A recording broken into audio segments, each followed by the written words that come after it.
السلام عليكم ورحمة الله وبركاته. أحبائي أعزائي الكرام، لونج تايم كدب ولا soo noqday ما شاء الله. maanta waxaa inoo wadaa kareem aad waxa uu ma sha Allah wajiga duldaloolada madmadowga haaraha.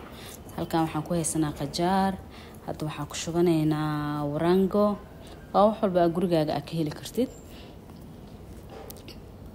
waxaan rabnaa marka intaas inaan hal xabo qajaar iyo hal qaado waranka isku qasanay dheecaanka ka soo baxay qajaarka. gurufkiisa ma la rabo, waxa la rabo waa dheecaanka dibka soo saaranay. ما شاء الله وجهه wuxuu ka dhigayaa soft qurux, wuxuu ka dhigayaa ما شاء الله duldaloolada uu ku soo buuxinayaa haaraha kulli. waa kana hadda intii yarada isku soo qasanay.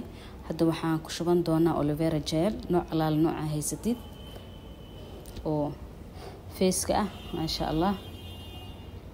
halka waxaan ku haysanaa almond oil saliid oo looska.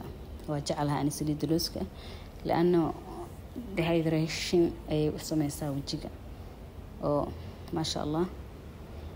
waa kana intaan had si fiican isku qaseynaa. waa qajaarkii, warangadii, saliid looska iyo aloe vera-dii. waxaan oo dhiman marka inaan markaan si fiican isugu daqiijino, si fiican isugu qas burburiyo ka yeelanin soft ka dhig. ما شاء الله waa mahadin doontaa natiijadeeda insha Allah. ila soo baroobeeya wax yar oo qasilkii caadiga ay qasil hargeysa qofba sidoo u yaqaano. ما شاء الله wuxuu sameynayaan loon qurux badan oo wajigaaga ka dhigaya soft. ما شاء الله حبيبتي فرحي عدي. waa kana marka waxaa iga codsatay khayr Allah ku siiyo.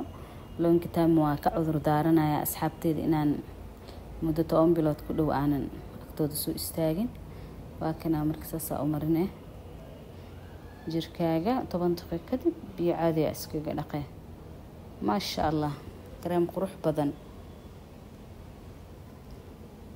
saasoo noqonaya marka. مع السلامة.